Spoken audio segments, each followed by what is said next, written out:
Hey, I'm Jeff, and I make music with my brother. Hi, I'm Jonathan, and I also make music with my brother. Together, we are Ekko Sidetrack, and we make music that sounds like this. And this. And even this. This podcast is about music, creativity, and everything in between. Welcome to A Band Apart with Ekko and Sidetrack. Welcome to A Band Apart with Ekko and Sidetrack. This week we have a very special episode. We are without Jeff. He's on a lovely holiday with his beautiful partner, Holly. Hey, Holly. So it's just me. And I decided, rather than just waxing lyrical to the camera for an hour, which would have been very difficult, I decided to have a conversation with an old friend. And that old friend is Mr. Fred V. You might know him from his old duo, Fred V and Graphics. He's released 3 albums, I think, with young Josh Graphics. And Fred has recently released an album called Radiate on Hospital Records. It's his first solo departure in quite a while, and it's very good. We'll put the link to the album in the comments, alongside a link to Breakfest, which is our next Perth show on the 26th of December, Boxing Day. If you don't have tickets, get them. It's going to be a good day. It's going to be a hot one. It's going to be a vibe. And lastly, as always, we are brought to you by Short Order Burger. Use the discount code Ekko and Sidetrack at checkout online or in-store for 10% off. And don't forget to tell them Ekko and Sidetrack sent you. So sit back and relax and enjoy this conversation with me and Fred V. Peace. You know, being on Zoom again reminds me of COVID massively. Isn't it still basically COVID over there? Are we on the podcast now, by the way? We're on the podcast. This is the beginning of the podcast. Welcome to A Band Apart with Ekko and Sidetrack. Guest host today is Mr. Fred V. Oh, thank you for having me. I didn't know I was a guest host as well. I thought I was You're a guest host. Your guest. No, okay. You're guest host. You're just on the podcast. I mean, I like to keep everything quite casual, even if it's the introduction of the podcast. If it's too formal, it sounds too much like an interview. If someone's a guest, it feels like we have to kind of interview them, and there's definitely aspects of that, but it's more so just a conversation between two friends that happens to be recorded. Have you done any over Zoom that weren't with Jeff? Yeah, we did one with the Lee Matthews guys, which was when I was in London, Jeff was in Perth, and then they were in Auckland. And then one time Jeff couldn't come, so I got Max Linguistics, and we did one over Zoom. Oh, because I listened to the one with Max, and I just thought you were in the same room. No, that was done by technology as well. That's technology. Wow. That is technology. Crazy. But it's not as good, it isn't as good as when it isn't as good as when you're in the room as the person you're talking to. Well, I still have fond memories of the one me, you, and Josh and Jeff and Thingy did. What's his name? The guy from Perth that was being young Jamie. Cameron. Cam, yeah. Shouts to Cam. Yeah, no, that was a really fun one, and that was just very much like we're all just going to be like 3 beers deep and just talking absolute nonsense. But I remember listening back to it, and it was very funny. So I think we were hungover. I think that was like the day after the day of a gig. It was like a Sunday, and we came to your guys' hotel room and brought some ciders and talked about being in plane crashes and and broken fibulas and stuff like that. Yeah, all that solid podcast material. Exactly. But that was like your old podcast before you became all like professional and nicely mic'd up and everything. Yeah, it was. It's funny. It was one mic in the middle of the room. Yeah, and everyone talking over each other and basically chaos. We listened back, but when we recently uploaded a conversation we had with Josh from Hybrid Minds, and that was recorded on the old system. And listening back to it, I was like, man, it's kind of difficult to listen to, shitty audio quality. and it's kind of shitty to listen to us talking. Like, we're not particularly articulate. We're not very much aware of the listener.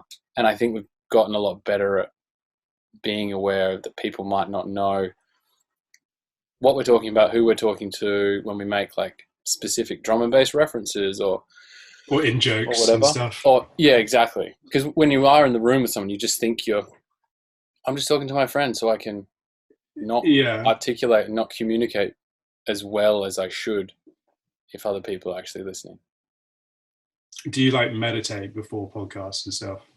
No, like, I should. I was doing my Wim Hof breathing, not just for the podcast, but just for my asthma as well. But I guess it's a bit like meditation. So yeah, it definitely is. Have you been doing Wim Hof recently? Is that a thing you've started off? Well, weirdly, I got into it like probably about a year ago, and because I got that app. Funnily enough, the person I bought a hang drum off, I don't know if you can hear that. She told me about the app, and then I downloaded it, and I just got really into it. And then I just didn't need my inhaler anymore, because I don't know if you know, but I'm like asthmatic, not like severely or anything, but like I've had asthma since I was like 10. Yeah. And I started doing like 3 rounds of Wim Hof breathing a day, and then like I could go running without needing an inhaler, and like didn't need an inhaler for anything. And then like I've kind of become a lot more slack with it recently, and I've started needing an inhaler, but now I don't need an inhaler. So I'm trying to get to the stage. I mean, I've done it like twice, 2 days in a row, and that already like helps. That's pretty amazing that doing that exercise makes such a massive difference.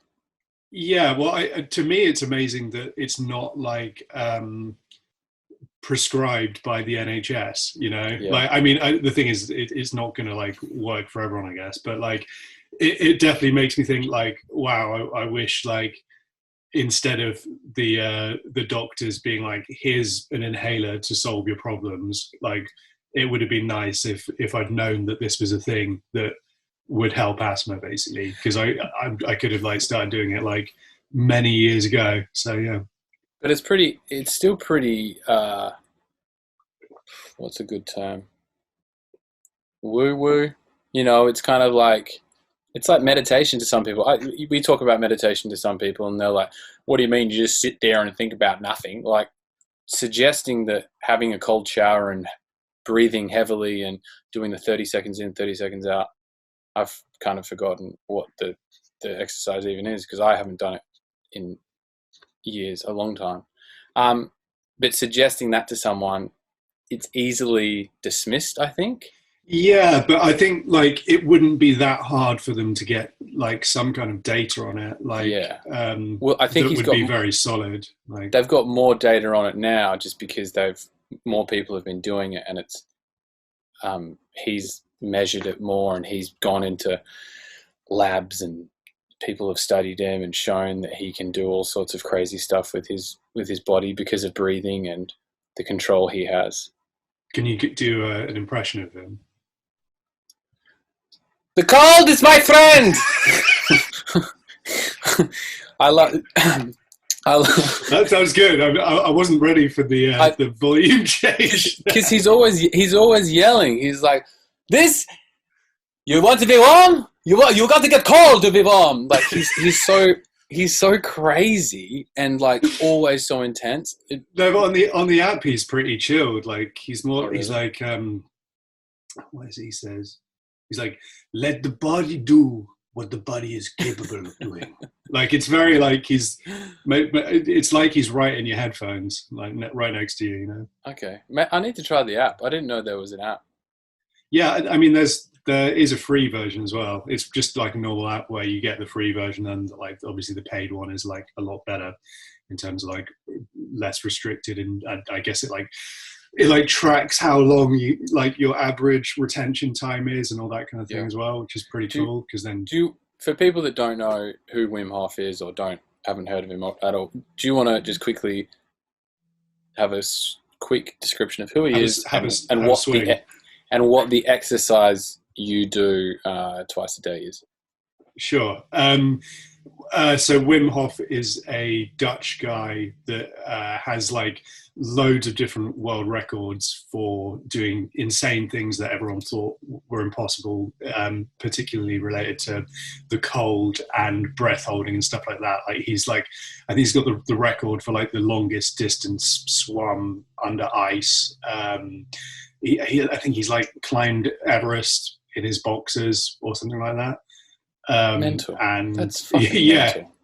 Yeah, it's crazy. But so the breathing exercise is like you do like 25 or 30 deep breaths, and then you exhale fully and hold that for basically as long as you can, and then breathe in and hold that for 15 seconds. And then if you can, just go straight into like another round of that straight away. Well, I mean, that's kind of what the app suggests. And it's pretty cool because, yeah, like, usually you can do like an extra 10 seconds on your previous round. And yeah, it's very like meditative when you've exhaled, because you're just listening to silence and kind of like feeling your heart beating. And yeah, it's very soothing. I would recommend. Okay.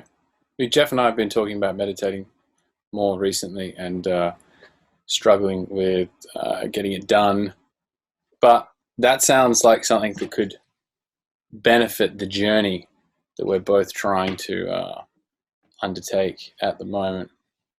I think it's nice just switching things up a little bit. Like, I think that's why I think it's good to go between like Headspace and then like, yeah, maybe like a silent meditation of like 10 minutes with no guidedness, I guess. But yeah. Okay. Fun stuff. Have you been doing the cold as well? I was at the beginning of the year, and then I'm just like a complete pussy now, and I just can't be bothered, you know. Like, it's so like having a cold shower. I mean, in my country at the moment, it's like 35 degrees, so having a cold shower isn't necessarily that difficult. But having a cold shower at the height of winter in England is so fucking cold. I actually did it when I was in Holland. Like with Wim Hof? Not with him directly, you know. But after doing a few rounds, I was like, I remember once it was like snowing outside, and I still managed to get like the temperature down to like the lowest it would go. But yeah, like and then I did go through a phase of like, after I worked out, I would have a cold shower. Because obviously it's like way easier if you've just been running to like get it down to cold. But yeah, like going from like not having exercise to cold now, just, I don't know, like it's just too like, I don't know, like I feel like sometimes like if you're like more depressed or whatever, it can be a bit more motivating to want to do a cold shower, because you're like, I don't know, I guess you've got something to motivate you to like run away from, I guess. So yeah, that's like if you're happy, or if things are going well for you, you're less motivated. Why would you have a cold shower? Yeah, so you kind of need to be in this perpetual state of like anger, or like you're fighting against something. You can't be necessarily 100% happy. But it's the same with meditation. Like if I'm going through like a period of just like feeling really happy and everything's going well, then I don't really have any desire to meditate. But then like if I've just been feeling a little bit more rough, then I'm like, actually I could do with a bit of headspace right now. So yeah. Well, that leads me into my first of my pre-prepared questions. No, I didn't know you had. But I don't, okay. Trust me, I don't have any pre-prepared questions. But that does lead me into asking a question. In the last year then, because obviously COVID, you were living in one country, you're now living in another country. When have you utilized that meditation or cold or writing in a diary or a journal over the course of the last 2 years? Because obviously it's been up and down with work it's been life and everything. Yeah, like everything's been up and down. So like there have been periods where like, yeah, I've done more meditation, and then periods where, yeah, like, I mean, it's been hard recently. I haven't really done any of it. I mean, the Wim Hof stuff for me is more of an asthma thing, where like I'm I'm running a bit low on inhalers at the moment, and I can't be bothered to go, and because I feel like next time I order one, they're going to be like, "You need a breathing review. Come and see our doctor." And I actually just can't be bothered to do that. And I just think if you can get away with not using medication like an inhaler that's like basically there just to mask symptoms, then you should kind of avoid it if you can. I'm not a doctor. Don't take my advice seriously in any way. But meditation, like when I've been in a low patch, like it's massively like helps, like especially doing, if you can do 20 minutes a day, like maybe two 10-minute headspace things, I think is a good place to be in if you've got that regularly down. But yeah, I haven't really been doing that recently. Is that because you've been happier, do you think? Yeah, I'd probably say, like just generally, I don't know. I mean, I and then I'm doing other stuff like going to the gym and stuff, which is like mood improving. I feel like you're my therapist. It's nice. This is what the podcast is about. It's about therapy. This episode will be called Therapy with Jono. Have you ever considered being a therapist? To be honest, I think I am quite empathetic and have decent advice. I don't often take my own advice, but I guess that's the problem that everyone has. But I do think I'm quite good at talking to people and coaxing things out of them, because I'm not particularly interested in shallow talk. Like as a person, when I meet someone, I would prefer to get to the kind of minutia of that person's essence rather than not getting to know them, if that makes sense. And I think that's kind of like a strength I have. And sometimes I think that if music would completely go away and I had to get like a regular job, going into some sort of psychotherapy or something would be semi-interesting. But then at the same time, I think, like, fuck all that. I don't want to learn more about. I don't want to listen to this guy. No, like I like talking to my friends and kind of being there for my friends, but I need to work on myself, and I also don't like the idea of kind of sitting in an office all day. And I don't know. To be honest, I've never really considered like a regular job that seriously. You know, when people talk about like, I don't know, doing something that's not music related or not creative related, like I can't. It's like I've been doing what I do for so long and in the structure that it's in, that any sort of suggestion that I wouldn't do that is kind of odd. Yeah, but you could do like something music related where you're still working for someone else, like something on like Fiverr or Upwork, where it wouldn't be like a 9 to 5, but it would still be basically a job. Like, but I couldn't kind of stop everything and then just be like, now I'm going to go work in an office. Yeah, no, that sounds terrible. Do you have any career paths that are like not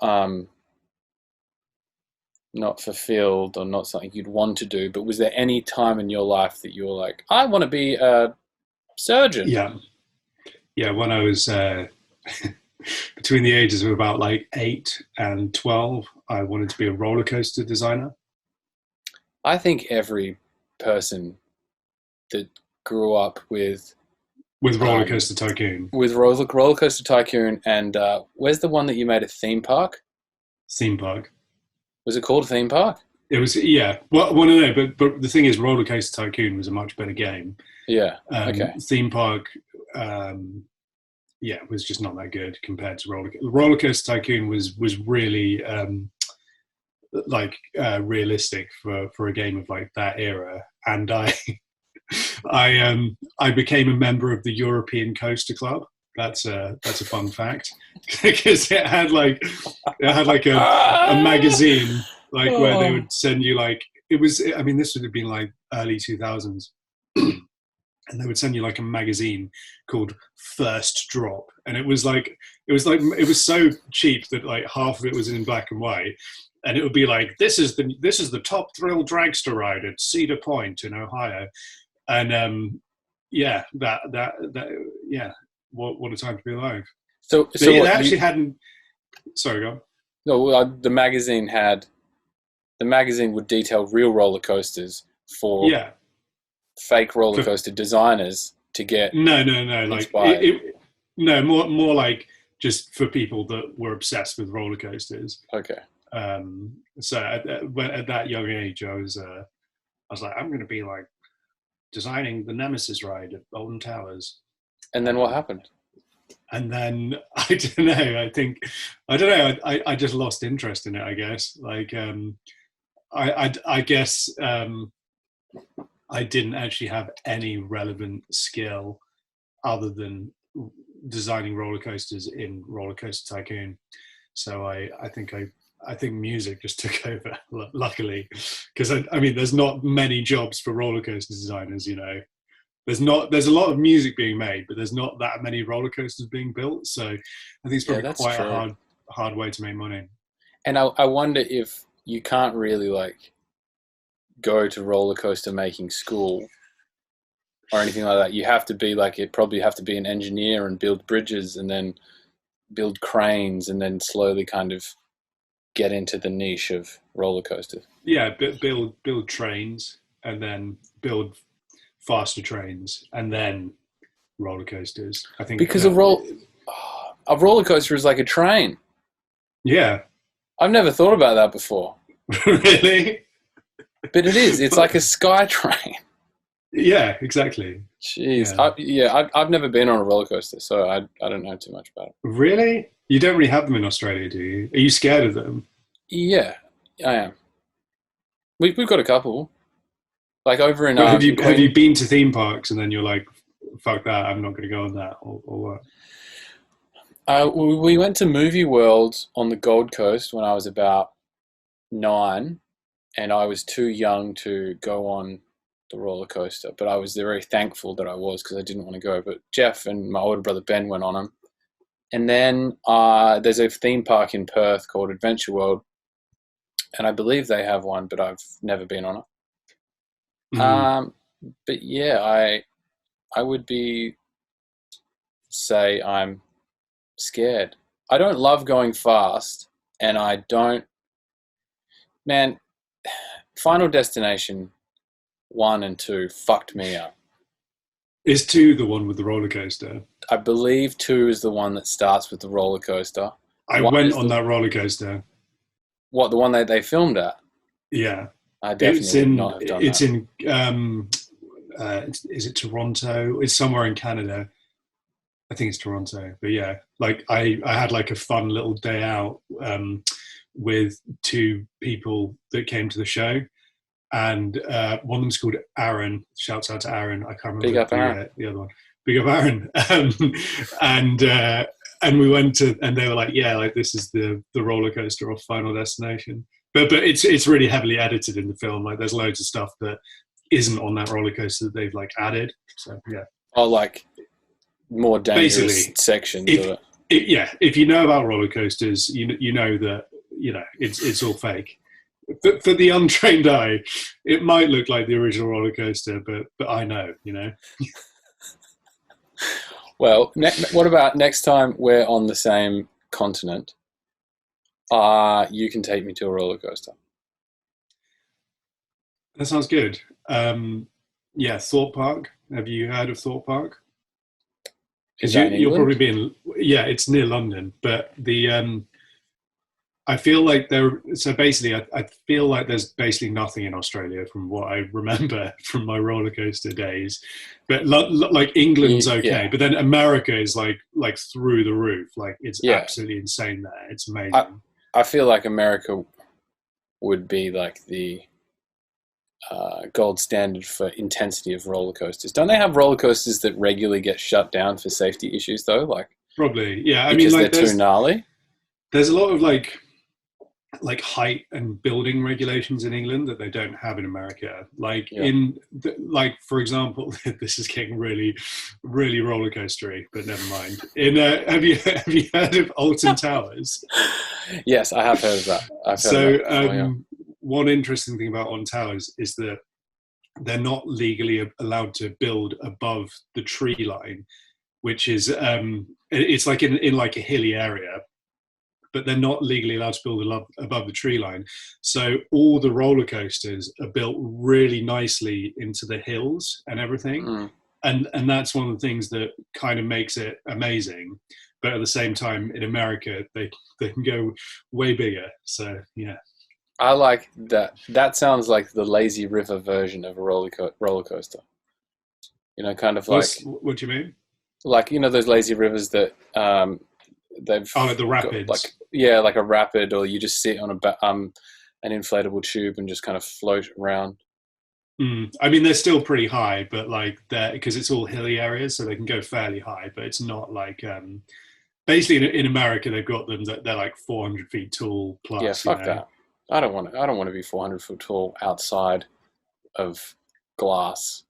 Yeah, but you're strapped in, so you're actually quite safe. Yeah. For sure, but I don't know. I'm thinking about it now, and it doesn't. It freaks me out. The thing but is, I'd go on one.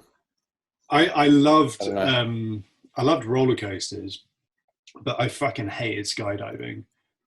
Oh really? I went once, like years ago, and like I went with Josh and like a few of our other friends. Big up graphics. Hotel graphics, and I went first because I wanted to get out of the way, and I fucking hated it. I landed, and because it's the way it worked was it was a tiny plane, and you would go one at a time, so we were there for like ages. But because I knew that everyone was about to have to skydive, I was like, yeah, it was so good. Yeah, it was wicked. I loved it. It was crazy. Yeah, wicked. But in my head, I was like, fuck that. Never doing it again. Like, but it's weird because everyone describes skydiving as if like you jump out of the plane and have some kind of like amazing epiphany, and you know you're completely present and blah blah blah. I was just like, when the fuck is the parachute going to open? Like that cannot come soon enough. Like it's so intense. Like it's like, you know, when you're in a car and you stick your head out the window or whatever, and you're at like 30 miles an hour and you can't breathe. It's like that, but like about like 100 times more intense. And you're like kind of like tumbling a little bit. And I was probably screaming. I couldn't hear a thing, you know. What about when the chute is pulled and there's like the floating section of the ride? That's nice because you're like very calm, and then you get to have a go on the parachute as well. Like you like pull it, and then you're like doing spirals. It's pretty fun. See, again, like skydiving, I think I'd prefer to bungee jump than skydive. I feel if I had to do one again, like I guess I'd probably bungee. Did you see the video of graphics bungee jumping, by the way? I did. That is some like zero hesitation. He went off there with some James Bond GoldenEye esque what's the right term? Vibes. He looked like a swan. Yeah, like he was like, I've done this before. Yeah, had he done it before? Was that was not his first I don't time? know. I haven't spoken to him for a while. But, yeah, that's some supreme confidence shown by young Joshua. Well, I remember like it might have been the same guy like DM'd me on Instagram like last time I was in New Zealand, and it was like I think it was like the day after I'd left Queenstown, and he was like yeah, come and bungee jump, it'll be fun. And in my head I was like, thank fuck he sent this message late because you didn't want I don't want to do that. You didn't want to be the guy to say no as well. Like, the thing is, I would do the swing. Have you seen the massive swing over there? No. What's the swing? It's just like the biggest swing in the world, and I think you sit on a chair, and then it's just like you get like kicked off, and then it's just like a big swing. It's a bit like a bungee jump. It's like that sort of size, but it's a swing. Does that But make you're sense? just sitting. I think you're sitting, or you're strapped into something. Yeah. Fuck that. Fuck Yeah, both those things. Fuck bungee jumping for sure. Yeah, but swinging, I can deal with it. Well, maybe next time you're in New Zealand, maybe we'll be in New Zealand around the same time. I don't know. I'm allowed to say, but possibly unconfirmed. Hopefully, maybe we'll be there. Have a little trip. Yeah, let's do it. Let's do it. I did want to. I didn't have any pre questions, but I did want to ask you about your album, because you had an album come out this year, which is called Radiate. It's called Radiate. I should have the vinyl with me just so I can show it on camera, but I don't. So maybe you can edit it like with my hands up. Yeah. No, hold your hands up and I'll edit a piece of vinyl. A square. Yeah, there. Just hold it and be like, this is my album. This is my album, Radiate. It came out in August. I worked very hard on it, and I hope you like it. Perfect. Yeah, I'll edit something in there. Yeah, thanks, man. I know you got my back. You'll make me look good. You'll build my muscles up a little bit. I definitely won't edit a gif of a penis in that area. Check out my new album. But yeah, so you wrote the majority of that album during COVID. Yeah, right? I think so. And you wrote I guess. the majority of it, or were working on it quite heavily when you were living in Holland. Yeah. So I wanted to ask you, because Jeff and I always talk about writing and creativity, and I can't remember if I've asked you this before, but do you think, like, it feels like a very serendipitous kind of time for you to write your solo album, like having moved to a different country, not speaking the language, and then not being able to come home while working on also your first solo album, apart from, because you've worked with Josh graphics on all your other albums. So this is like being, kind of isolated, working by yourself in a semi-isolated area in Holland. What was it like? Because I think for me, it sounds like it might help creativity, but then at the other time, I think it would be really fucking hard. I don't know. It's a tricky question to answer because it's fairly vague. I don't know. Like, because the thing is, I guess I'd probably already written quite a lot of it before moving over there. I mean, I was only over in Holland for like 8 months, but then again, I guess it was kind of like the crucial 8 months of like album finishing. Yeah. So, did COVID kind of assist you in helping, assist you in finishing the album?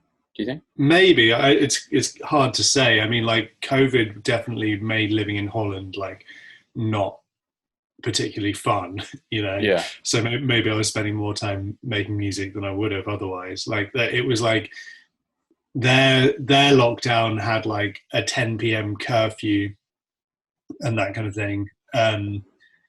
And yeah, I was away from like a lot of people, and yeah, just being in COVID obviously kind of sucked. Yeah. But it's very difficult to say like how the music would have been without COVID, Yeah. I guess it's hard to think about what possibly would have happened had COVID not happened. Exactly. Especially in like hindsight. Like I think back on 2020 and kind of think about how my creativity was up and down, and how I was sometimes feeling good and how I was sometimes feeling bad. And I do find myself I don't know, you get to a point when you think back on how it was and you're like, kind of who cares at this point to some degree? Because like, you couldn't have done anything else differently than what you did. So there's no point in focusing on how it was, if that makes sense. I don't know. It's weird because like, although COVID has like fucked everyone, it's just weird because we're all in the same boat, I think. So yeah. Everyone's kind of equally fucked. So it doesn't. It's emotionally not as hard because we're all in the same boat. And yeah. You know, everyone else's creativity is going to be a bit like up and down and all over the place as well. Yeah, it would have been much worse if there was like, it only happened to a certain country or like a certain group of people.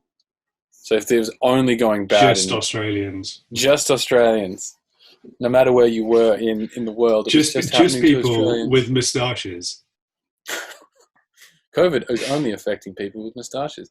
People with moustaches can not have to be locked down and have business while everyone else. Why are you such an anti-moustache? You know, that's the thing. I've spoken to a couple of people who actually found. I've spoken to both kinds of people. People that were like, I didn't feel creative. I didn't work on any music. Went through depressive stages. Blah blah blah. And then I've spoken to some people that were like, oh, it was great. It was quiet, so I could work on music and didn't. Yeah, I feel affected like by it. Like I felt like most of the music I make isn't like that clubby, or even if it is like even if it's like an energetic tune, it's still like kind of like it's always like quite cinematic, or it is still like meant to be listened to like the whole way through. Yeah, sort of thing. And I never really like picture my tunes going down well in clubs as the like basis for how good I think they are. It's more like if I'm listening to a lot of my own music on my Dropbox folder or whatever, like which ones do I listen to, or which tunes do I want to listen to more, and those ones are the ones that I'm like, this is one that has to get released, I guess. So yeah.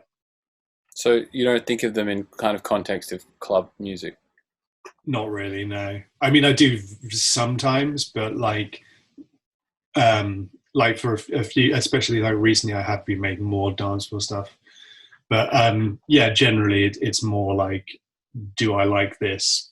And even like with making things like easy to mix, sometimes I'm like, you know, I'd rather not have a hi-hat in there because that'll make it sound worse, even though when I go to play it out, I'll have like the version with hats. It'll be like B15 with hats unmuted, you know, and then that'll be the one that I'll play out.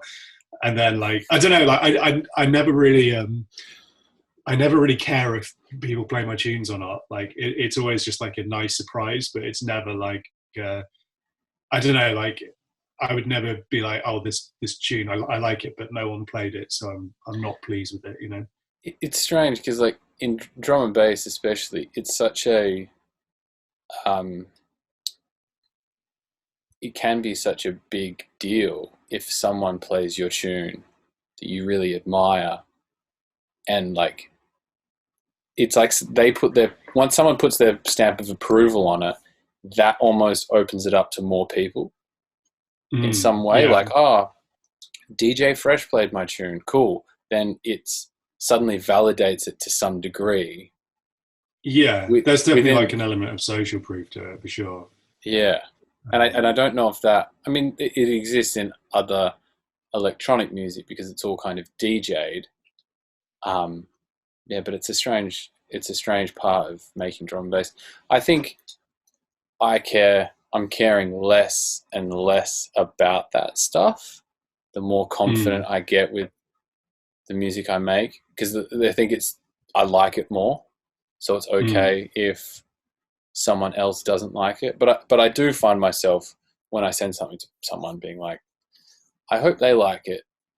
No, I mean, I'm still like, I still want the validation. Like, I still want like, but for me, it's more like, will this be playlisted on this Spotify playlist or whatever, rather than will this DJ play it? I guess that's like more why I would, because I still definitely like want people to like my music and everything, but like it's just very like non-clubby, I guess. Like, so yeah. Okay. Is that why you also don't write many tunes in F? And why do you write so many tunes in strange major keys? Well, I like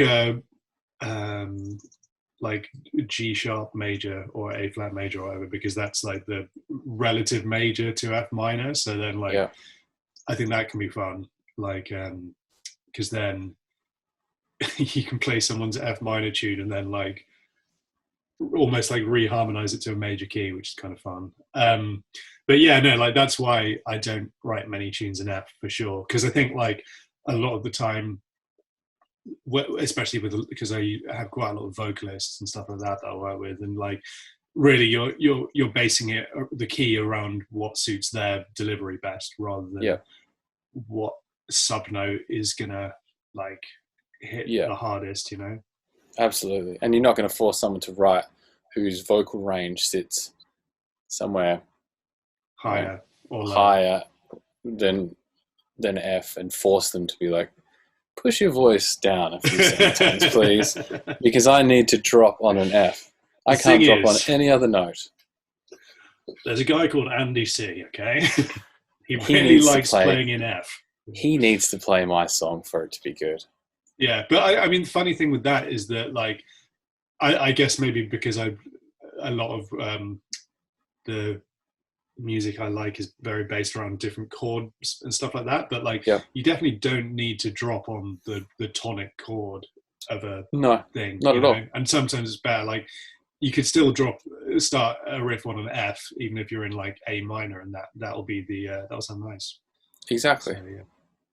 You don't have to just write music F theory to drop in F. Yeah. That's my one sheet music theory. You don't have to write in F just to drop on F note, on the F note. As the saying goes, it's a metaphor for life, It means so many things.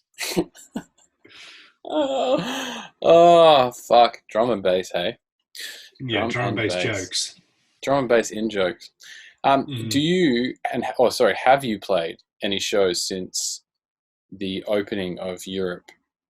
Yeah, I've played quite a few. The first one was my album launch in July in London. And it was a really strange week because everyone thought that it was going to be like this grand, like, oh my God, the clubs are open, we're all going to go absolutely nuts. That's what I thought it was going to be. Yeah, but then like it wasn't quite like that. Like it was still like, it was super weird playing actually, like just because there's all these like emotions that you've like forgotten about that like you only really experience in clubs. Like I completely kind of forgot what it feels like to be like nervous for a set, but then simultaneously having like loads of people that like really want to interact with you. Yeah. And you're just like, really like, I just want to like be on my own in a room, like crying because I've got to play something. but I can't cry in front of you, So you should have cried. That's the best way to get fans. It's like, such an icebreaker. Like be vulnerable with them. Can I get a picture? No, can I cry with you? I'm nervous about playing. Let me cry with you. Yeah, yeah. Like, and just the feeling of like playing on a rig that isn't one you're completely used to, and you're like, oh, this cue button doesn't work, and it's just quite. I guess the things that make DJing hard that you actually can't practice for, like, or like dealing with like bad monitors. Like those kind of things, or not bad monitors. It's just a system you're just not used to. But, yeah. And I guess like when you're doing that every weekend or doing it more regularly, those things that come up are kind of easier to combat because you're dealing with it every week. But when you haven't done a set for so long, and suddenly you go back to it, like I remember the first set I played when I came back to Perth, like. even just standing up there and looking at the CDJs and being like, Yeah.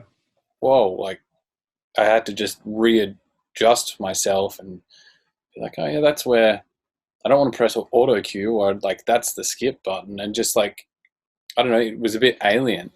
What happens if I press the button that makes all the music stop? People scream. Have you and done Jeff that hits before? me. Oh, yeah. Really? Has Jeff done it? We've both stopped records. We've both pressed pause. We've both pressed cue when it's on a song that's dropping. I've done the thing where I try, where the MC is like telling me to reload a tune, Yeah. and I try and reload it, but the friction is on like full, and then like it just you wind it like back loads and it just starts slowing down slightly, and then you're like, fucking hell, this is a terrible reload. Like we don't play on vinyl mode on the CDJ. So on a CD, for those that don't know, on a CDJ there's two modes: vinyl mode and CDJ mode. CDJ mode means that you can be a bit more rough with the platter, and it doesn't. I actually didn't know stop. this. Really? Well, no, I know there's like CDJ mode and vinyl mode, but I always just press CDJ mode if you're queuing it and it keeps like doing the thing in your ear where it's like stuttering, because that always annoys me, and that's why I put it on vinyl mode. So we just put it on CDJ mode for that reason, but also because we're over the top of each other so much, and we often touch the top of the platter. Mm. If you touch the top of the platter on vinyl mode, it will stop it can stop it entirely, because it's the same as putting your hand on top of a vinyl. So that you have to touch the sides. But on CDJ mode, you can put your hand on the fucking platter like this and move it around and control it however you want. So you can be a bit rougher with it. So we always have it on that. But when a rewind's called and you don't switch it from vinyl mode from CDJ mode to vinyl mode, then it just slows the tune down heaps. So it's just and just sounds very dynamic. We've fucked up heaps of times, man. You can't have a job where you are encouraged to drink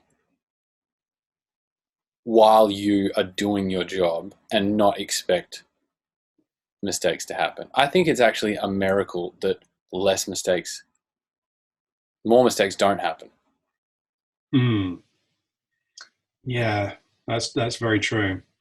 I just had a flashback to like one time I was playing at like the worst after party in the world, and I think everything was going wrong, so I just took the headphones off and put them on the decks, not expecting anything to happen. Then that stopped the music. So that's there's another anecdote for you. Where was the after party? I don't know if I should say in case it offends anyone. I deliberately left that out in case anyone would get offended. Where is the best after party you've ever been to? Oh, that's a good question. Or one of the best. I can't. I'm just, because the thing is, I'm thinking of house parties now, which aren't really after parties. What about you? Great deflection. So enough of this pressure. I'm going to give you some of the pressure, Jono. How do you like that? I reckon there was an after party I went to in Perth. There's been some solid ones in Perth. Oh, actually, I think Sydney. Maybe the first time we went to Sydney, or the second time we went to Sydney. Well, as in it was someone's house party after. Yeah, it was. Show. It was after the show, and this group of people were like friends with the promoters, and just, if you've played in Sydney, you probably know a large group of them. And we went back to one of their house and we played music, and there was just laughter, and it was just a ramp up of the party. And I think Jeff and I left very late in 2 the morning. days later. Yeah, and was a very difficult plane ride back to Perth. Actually, I remember. I don't know if you were there, but like it was like a group of us played in Perth. I don't know. I think this was. It might be the time me and Josh were touring with Delta Heavy, like many years ago, and we were trying to like get like a group of people back into the hotel, and the hotel staff just weren't having any of it. And then the promoter, who I won't name, just like put like $200 on the hotel desk and like slid it across like without looking at it, like basically just trying to bribe them. And they're just like, Seb, what are you? We're not going to accept your money. Like, but yeah, That's such a good move. That's great. Yeah. They wouldn't accept it. Yeah, I think maybe it must have been because like one of them was probably like a senior and didn't want to look bad, and then the other one was they couldn't just accept a bribe in front of their boss. That's how I imagined it anyway, in hindsight. I think going to after parties at hotels are somewhat problematic because no matter what, There's going to be problems. Well, there's going to be problems. Usually that problem is there's no more way to get booze. If you go to a house, it feels like you can be louder. There's more rooms to play in. Usually there's like a solid amount of alcohol. But if you go to a hotel, especially if it's the touring DJ's hotel, there's like nothing in there. Well, the best is when you're playing at a day party and then you go back to the hotel. Yeah. And then, like and then you can go to the hotel bar, and they'll be happy to see you. Yeah. And then they're like, "Oh, you're here, and it's not 3 a.m. Like we're actually open. We'll give you drinks." But I mean, that's a good thing about day parties in general. That there can be a reasonable after. I wish they were more popular. I don't get it. Like I swear, even when I was like in my early 20s, and I probably could deal with hangovers a little bit better. Like, I think even then I would have massively preferred like a Saturday day rave over like something that finishes at 6 a.m. Aren't they popular though? Like, there's like hospitality. They do sometimes. Barbecue. Yeah, but they never do like. They never do like what's that? Hospitality in the barbecue. Yeah, there's and that's why they're so amazing, and that's why they're the best ones, because like the reason they're so good is because then you get to a hotel at like 11 p.m. and you can like stay up for another 5 hours, and then it's only 4 a.m. Sorry, maths. And then you would usually get back from the club at that time. So yeah. One of my favorite after parties of that kind was in 2019. We went to Liquidity Family Day, and then we played at like 6 p.m. and Hybrid Minds played, Scientific played, Metric played, Andrometic played, Fox Stevenson played. I'm sure someone else played. Either way, we finished our set at 7 and like drinking and having fun with all our friends, and we were having a push-up contest with Metric, I think, and Metric brought a friend who was a stuntman. Calvin, I remember. Yeah, no, I remember. Yeah. Calvin sent me a picture, or Michelle sent me a picture of her and Calvin, or Calvin sent me a picture of him and Michelle. Yeah. And I remember this happening, and I don't know why I couldn't come. I think I must have had another show or something like that, but yeah. And then we ended up drinking there, and then going back to the hotel and being in the foyer, me, Josh from Hybrid Minds, Jeff, and John Scientific, and just getting beers from the vending machine and just talking shit for... And doing press-ups. Hours, and doing press-ups. And so could you tell us what the results were of the press-up competition? I think definitely Calvin. Australia won. I reckon Calvin definitely would have won because he's immensely strong. And then I reckon at the hotel, it would have been John Scientific because he's very strong. And I don't think Josh is that strong. Although now he could be stronger. I feel like he's been going to the gym. He's been secretly gymming. I saw him the other week, and I don't think he's been secretly gymming. That's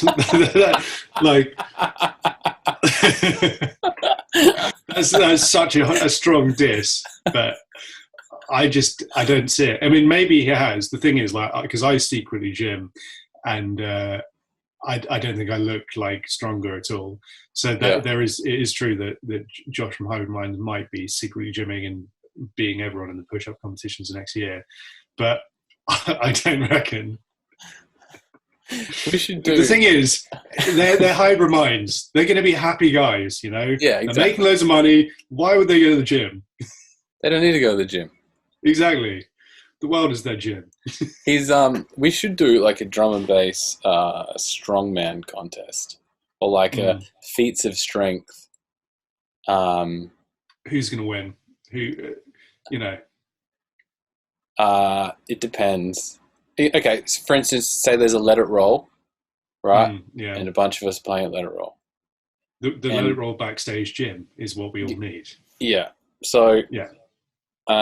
What do you think the measurement is? How many push-ups you can do in a row? I think we need like an average of like push-ups and chin-ups, and maybe something cardio-based just to balance out a little bit. So there's going to be some good runners, you know. Yeah. I think off the top of my head, I reckon Seb. But does he count? Oh, you mean Krakota? No. Oh, I didn't even think about Krakota. Well, I was talking about Worship Seb. But is he allowed to enter? I think so. Okay. People in the drum and bass sphere. I didn't think about Seb Krakota. And he's a bit of a dark horse. He's a jiu-jitsu grandmaster. Now thinking about him, he might just be the strongest man in drum and bass. I could see it, you know. That would make sense. Yeah. Okay. So maybe him. I feel like there's got to be someone else that's like noticeably powerful. Groove Rider. I don't think I've ever seen Groove Rider in real life. I mean, in all his classic press shots, he's absolutely jacked. Yeah, he is. Yeah, you're right. I don't know how old those press shots are, but yeah, he does look like fucking. You know who's fucking jacked? Well, I believe he's jacked. Skibber.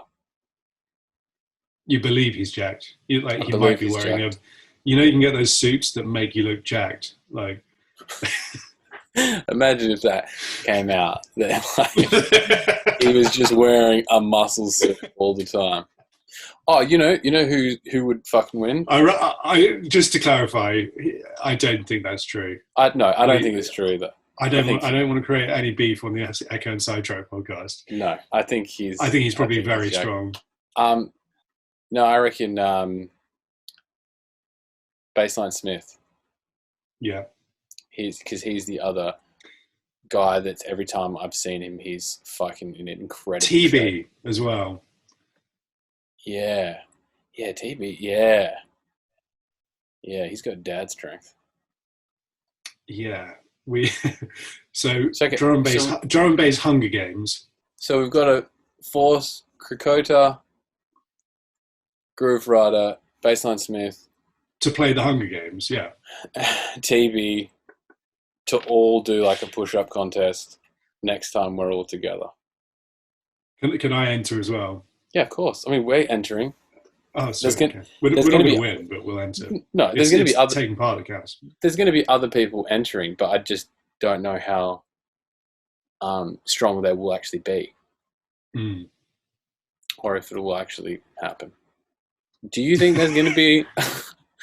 Do you think there's going to be an opportunity for all of us to do that at a Let It Roll next year? Well, I'd like there to be a chin-up bar there as well, because that's where I'm going to be able to show off. That's like my main exercise. But what was the question? Do I think we'll all be playing there at the same time? Well, I mean, more so like, do you think there'll be a competition?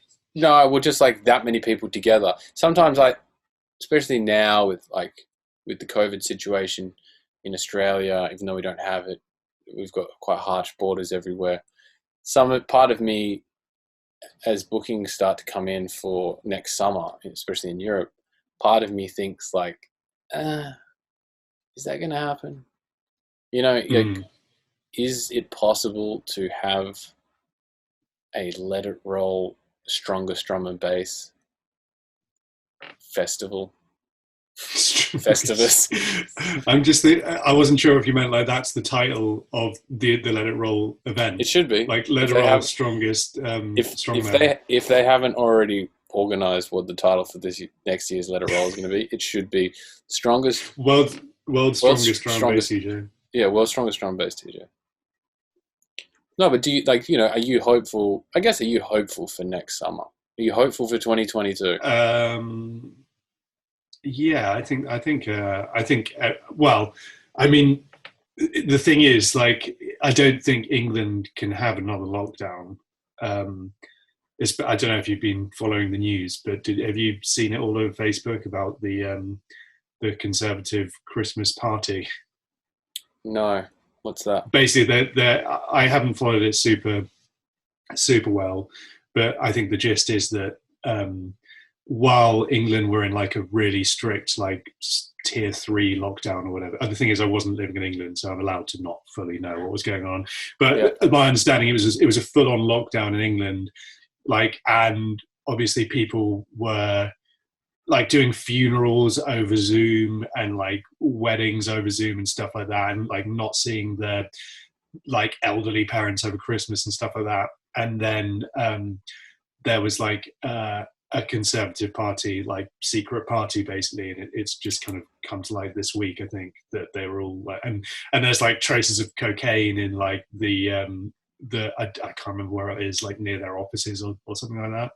But of course, the thing is, like, but there's like people were like starting to not comply with any lockdowns towards the end of the last one, and now like it, like anything like, you know, you're not allowed to do X, Y, and Z. People can be like, "Fuck you," you know, like we don't care what you think. I think if you're a politician, if you're setting rules for someone, like, you have to be leading by example, you know. Absolutely, but aren't they always?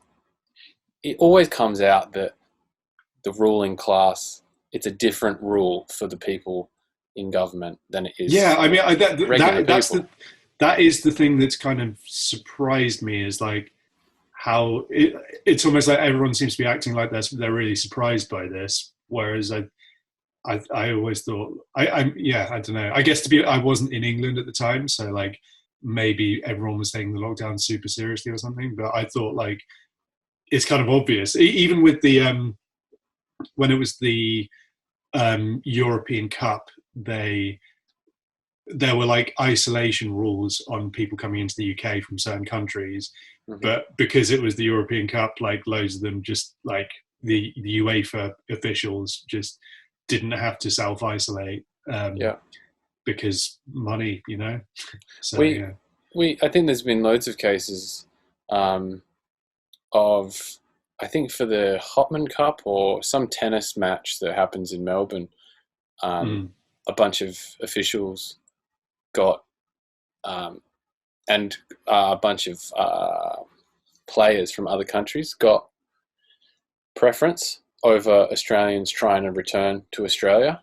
So you've got some poor person in some strange country that has lost their job, has lost everything, trying to get home to their family, and they've lost their seat to a person that's coming in for a show or for a sporting event, just because it's making a lot of money. But I don't think anything will come of that Tory party. I can't see it happening. Hasn't. I just think there's no way they can have another lockdown now. That's all I think. I know exactly. Like it's just amazing that they've been in power since like 2008 or something like that. I should get my facts straight. I'm bad with time. They've been around for like way over time. a decade, I think. Yeah. But And I feel like people, especially politicians, the news cycle is so short that like these things are forgotten. In Australia recently, there was a premier. The Premier of New South Wales was found to be doing some pretty dodgy things. She had a boyfriend and gave his company a contract to build a stadium in a small city that didn't need a stadium, and that kind of like this kind of dodgy stuff. And she resigned, but like that's just been glossed over. And there's so many examples of like politicians doing something fucked up and breaking like the amount of corruption in the UK as well is just absolutely ridiculous. And it hits the news for a day, and everyone's like, "Oh, this will change something. Something's going to change," and then it just gets glossed over.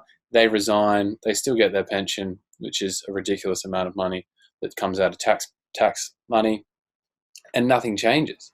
I can't see a part like the Tory party having a Christmas party and doing some blow, destabilizing that country's or your country's faith in a conservative government. Because the other thing is, so many people our age and like are clearly like left leaning and would be Labour voters and against the Tories, but there would be so many fucking people in the UK that, especially outside of London, that aren't exposed to that news or don't care, or like they care about the financial state of Britain, and or they care about what the banks are going to do with their money, or they care about what their pension's going to look like, or their superannuation, or that kind of stuff, and they're or always their taxes or whatever. Yeah, they're always going to vote for a conservative government.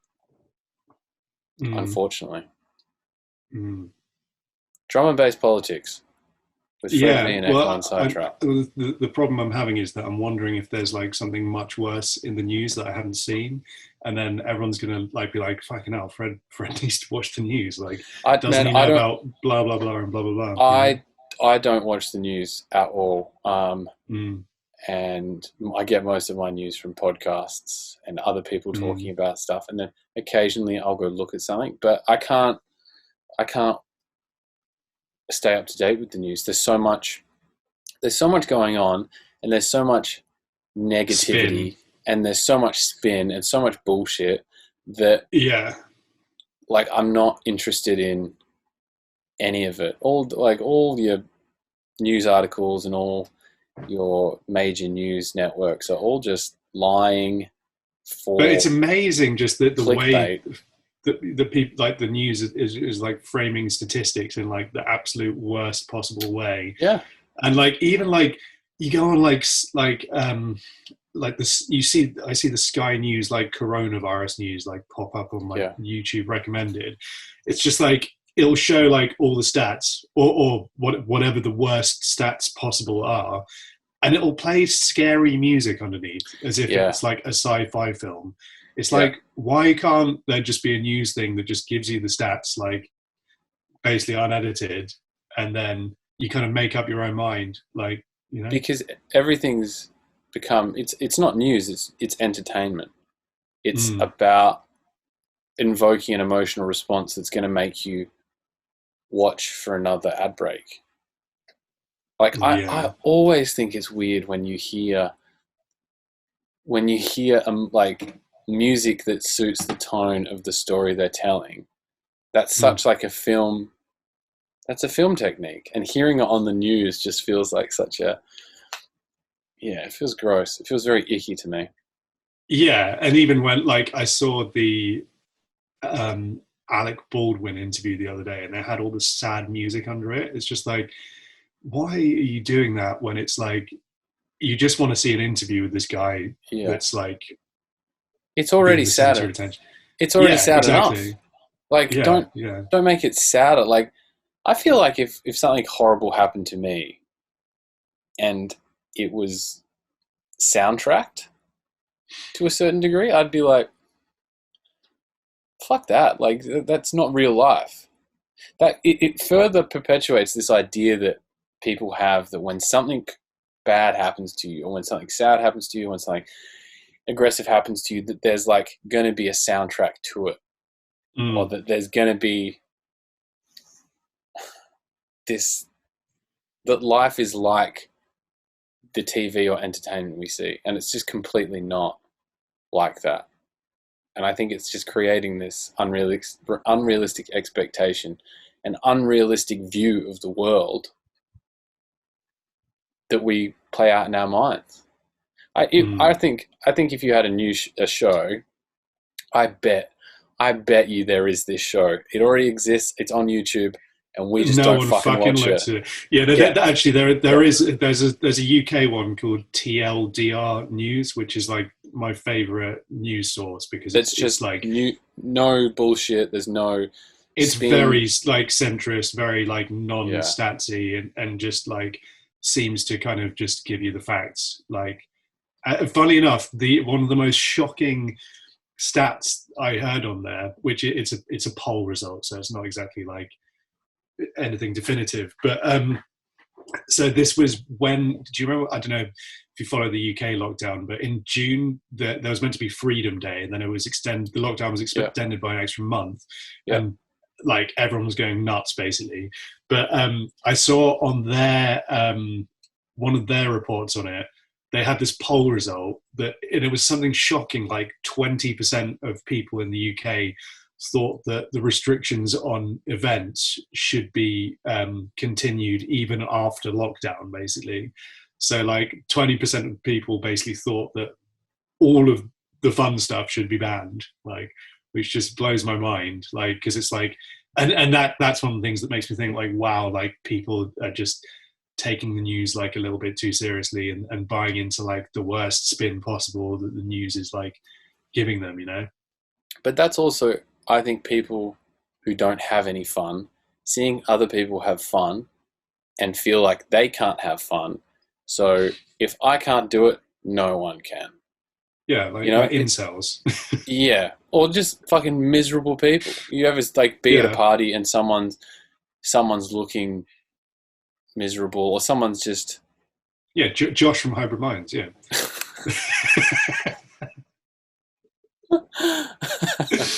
Yeah, I've seen him. I've seen him around, just you know, just being a party, staring at people. He's just to clarify, Josh from Hybrid Minds just has quite a dry sense of humour. He's actually very, very funny. I think that's actually his greatest quality. Yeah, I find him so fucking funny and so entertaining because of his dryness. Yeah. No, but you know, someone that's just like, I don't know. I know there's some people I've interacted with that are just like never happy, and therefore and not happy as in like they're depressed, just like angry all the time. They're always seeing the negative in everything. They're like, oh, why are you doing that?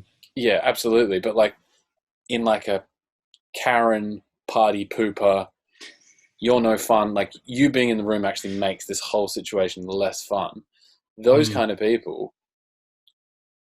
There's a lot of those people in society. They want it to be banned. They're like, ban the clubbing. Yeah, and they're like, oh, loud. The music is too loud when I walk in the street. I can hear it. I think it should be it shouldn't be there at all. No music. Like the people that move to an area where there's a club and then make noise complaints. Yeah.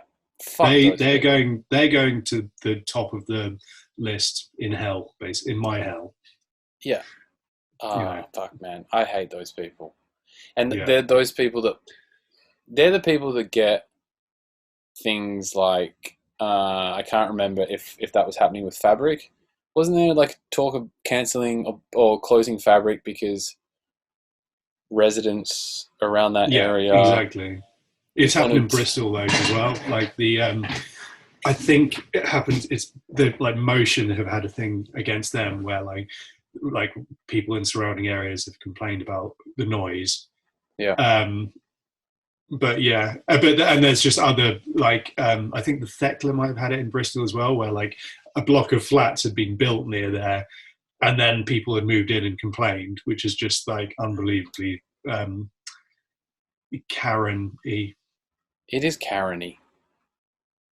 Shouts out to Karens. Shouts out to all the Karen. I feel bad for women or men called Karen and that are lovely.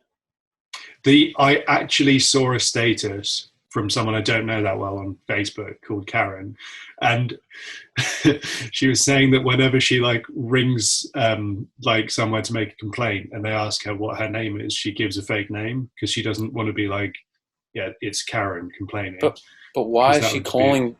Who is she calling to complain? I don't know. I don't remember. But you know, she's really leaning into the stereotype, right? Exactly. That is true. I can't remember the last time I had to complain about anything. But you know, maybe I should complain more. Fred's not a particularly complaining name. Well, the thing is, like, I think sometimes I just accept things that I should complain about. You know. I kind of feel the same. I'm pretty easy and like what's the word? What am I looking for? Easygoing. Easygoing, apathetic. Yeah, I think just a bit weak, you know. Weak-minded. Yeah, it's not like complaining. Like, especially usually whenever someone's complaining at something, they're complaining at someone who can't do anything about that thing or who was not directly involved in the mistake that's caused them to complain. They're just getting their anger out on some poor casual worker who has no commitment to the job they're currently in and has to cop this shit from this miserable cunt of a person that is probably angry at 1,000 other things, but they're going to take it out on the waiter, or they're going to take it out on the person on the end of the phone, or whatever. So Karen, we're talking about you. Yeah, we are talking about you, Karen. I don't know. When was the last time you made a complaint about anything, like to a business? I literally can't think of any time I've ever done it. Like, apart from like, I don't know. I don't think I've never sent food back. You know. Like, no, because I always just put up with it because I'm like, well, everyone else has got their food. I want to be eating. You know. I just eat it. What I do if I get something I don't. If it's something bad, like it's the wrong food, I'll change. Or maybe I'll change it, but I'll never like. Well, you just won't accept it in that case. But I don't think that's really complaining. That's just like that. That's not mine.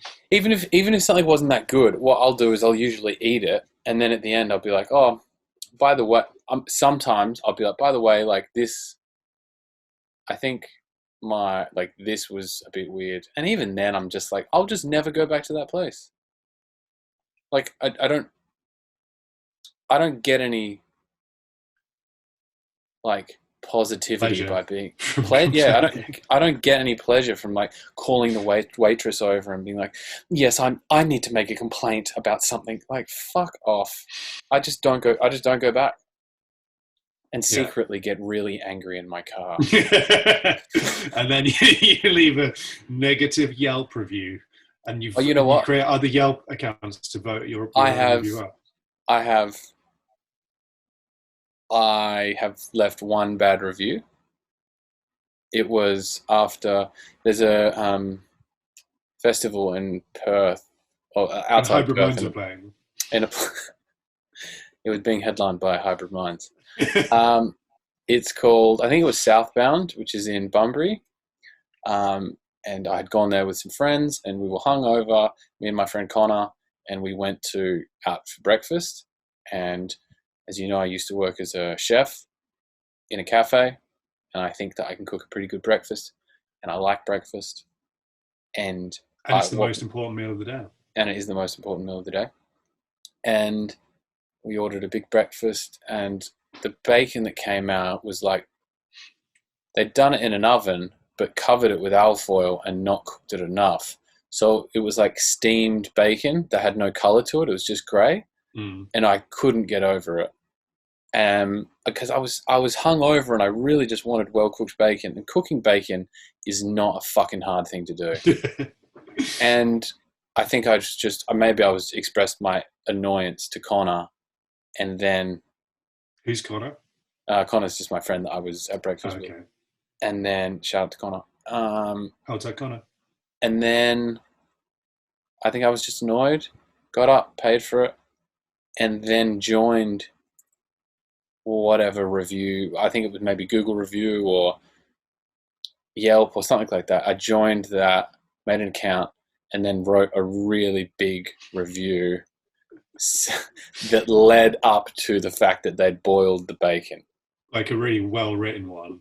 Like, well, I don't know if it was well written. It was just I felt like maybe worked on the structure a little bit and kind of like really perfected the cadence and everything. I built up the narrative that like we had had a big night.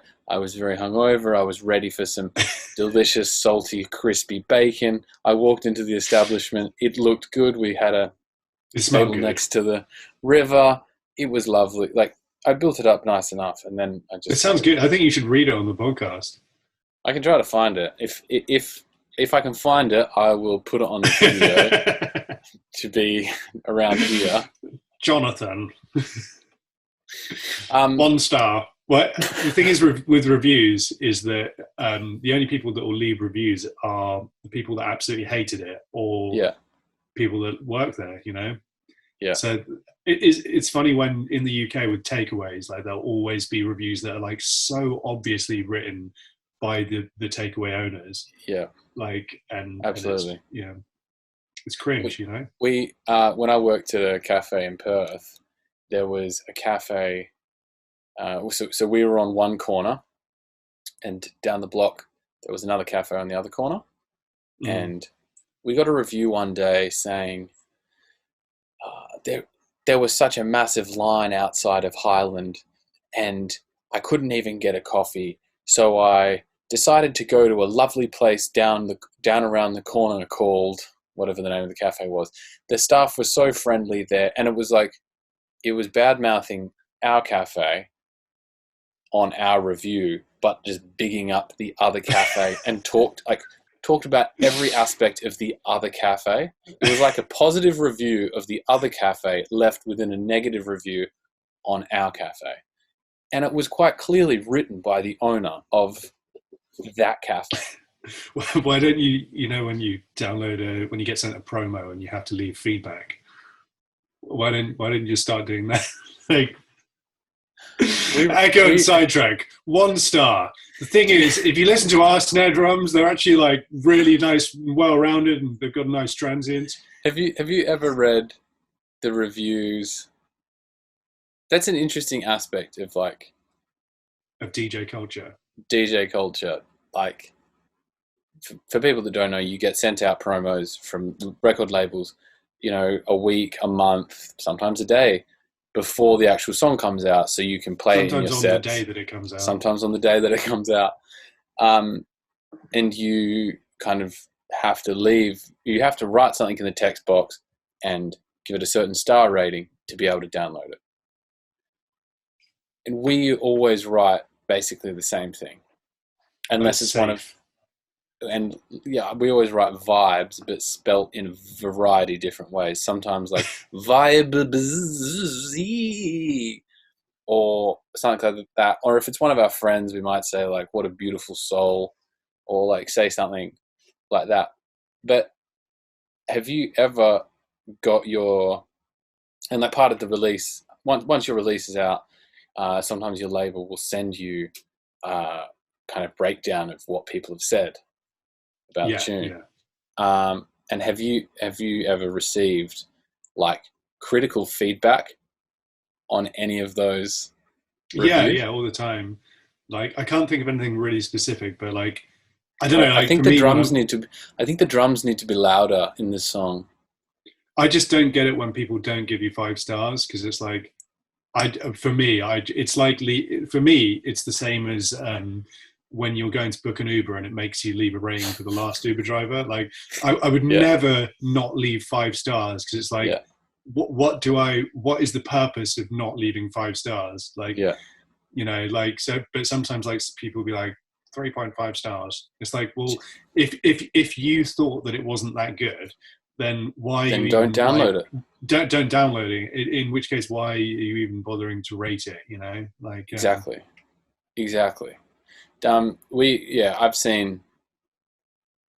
I've seen some things that are like, I've seen like critical comments, which are fine, like saying, "Oh, not for me." That's cool. If it's not for you, it's not for you. That's my favorite kind of, because I saw that on, like, I hate it when some YouTube comments just really piss me off when, like, oh no, like YouTube is the worst. No, go on. I've got some. I was just going to say, like, this isn't for me is my favorite type of negative YouTube comment, because it's like, there is an audience for this. I'm not in the audience, but it does exist. It's cool. It's like saying that, but then like sometimes they'll just, you know, they'll get to me. I shouldn't be advertising how much they affect me, otherwise we'll get more negative comments. I sometimes like reading the YouTube comments and replying to some of them, because some of them are really beautiful. We got some really positive comments on the UKF upload of our latest single, and I like replying to them. But previously we've had, I can't remember what song it was, but someone commented like, I feel like the kick drum is 2 dB too loud, and maybe the hi-hats could have come, like, mix feedback. I'm like, dude, well, like, how specific? Thank you for really specific feedback about drum a tune levels that's released that we can't change. Like, that we can't change, but also, like, who are you to give me that feedback? Like, obviously anyone can give feedback on anything, and that's fine, but like, it's like me writing on, I don't know. I just would never comment if you shared your latest single. I'm like, here's my latest single, it's out, and then I commented being like, I think the synths could be compressed a bit more, man. Like, why would you write that comment? Why wouldn't you just be like, I like this song, or I don't like this song? Like, why would you write a specific thing? It feels like that person wants to be seen in the comments thread as someone who is a music producer or listens to music critically, or they're doing it for them. Yeah, it's like a what is it when? Fuck, my words are really not coming to me today. What is it when birds fluff up? They're peacocks and they get the peacocks. Peacocking. It's peacocking. It's digital peacocking. Yeah. It's virtue signaling. Yeah, I have the virtue of being someone that knows about production, and I'm going to comment on your tune, and I'm going to talk about the lack of compression in the synths, and then people are going to realize that I know about mixdowns, and they'll see my virtues. And they're going to then subscribe to my YouTube channel and follow all the other good comments I put on various other people's YouTube pages. Yeah, I don't know. It's a strange. The internet's a strange world, Fred. Have you seen the Bo Burnham song "Welcome to the Internet"? No, I haven't actually watched that special that everyone said was really funny. I mean, it's not even that funny. It's more just like really good. Like, because a lot of it isn't actually that humorous, but that like it's just fucking amazing, because he's got this one song called "Welcome to the Internet" where he's basically like being like, it's almost like a villain in a musical. He's got shades. He's in a dark room, and he's just like, I guess, talking from the perspective of the internet. Yeah. And it's just the most genius song ever, basically. I don't even really care about the rest of the special. There's another. The one that did make me laugh is there's a song called "White Woman's Instagram" where he just like sings about just the endless stereotypes you find on like a lot of girls' Instagram pages, basically. But yeah, they're the two that you should check out. Those two songs. Okay. Maybe I'll watch the special. Or maybe I'll just YouTube those two. I'll send them to you songs. Afterwards if you want. Okay, that sounds like a good idea. I feel like maybe you and Jeff should do like reaction videos to these things. I do not like reaction videos. Really? No, I think it's kind of... It's crazy how many views they get though when it'll be like singing teacher reacts to Justin Bieber doing a sing, and then like it'll have like a million views, and it'll be like uploaded a month ago. Yeah, I mean, there's part of me that's just too, like, what are we doing? We're watching someone else watch someone else and looking to gauge their reaction to it. I don't know. Like, there's some good ones. There's like, there's not some good ones. I'm just thinking of all like the cringy people that have low amounts of subscribers that are like just create reaction videos that don't have anything to offer. I don't know. There's just I think it needs to be like there's a self-importance to it that you should watch something. You should watch me reacting to something because that's so interesting. I don't know. I'm also talking as someone who has a fucking podcast who expects someone to listen to this because I'm so interesting. Listen to me talking to my friend. So maybe listen to my conversations. Maybe that's the same thing. I'm not too sure. I like the ones where they'll have like something really specific, like Alex Honnold, I think that's what he's called, like the free solo guy. Yep. Yeah, I'll have like him reacting to like climbing scenes from films and stuff like that. I like that. Okay. Because then it's like someone really specific that knows that niche like super well. That's like a different thing, I guess. That's interesting. I wouldn't mind actually seeing him comment on the Mission Impossible 2 climbing scene. He literally does that, yeah.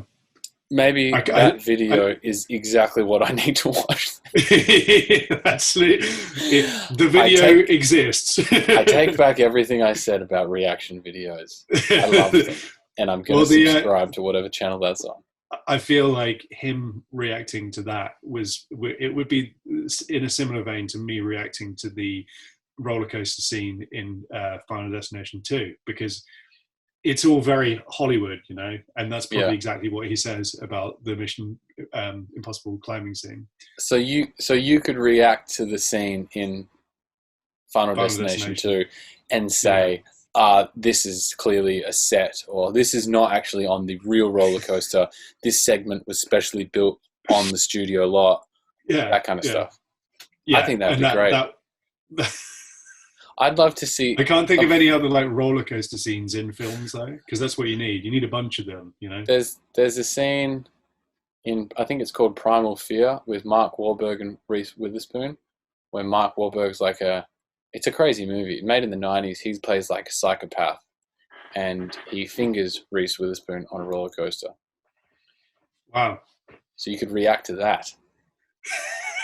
That's a famous roller coaster. What would the video scene be called? Like, the guy that used to play Roller Coaster Tycoon as a child reacts to roller coaster scenes in movies.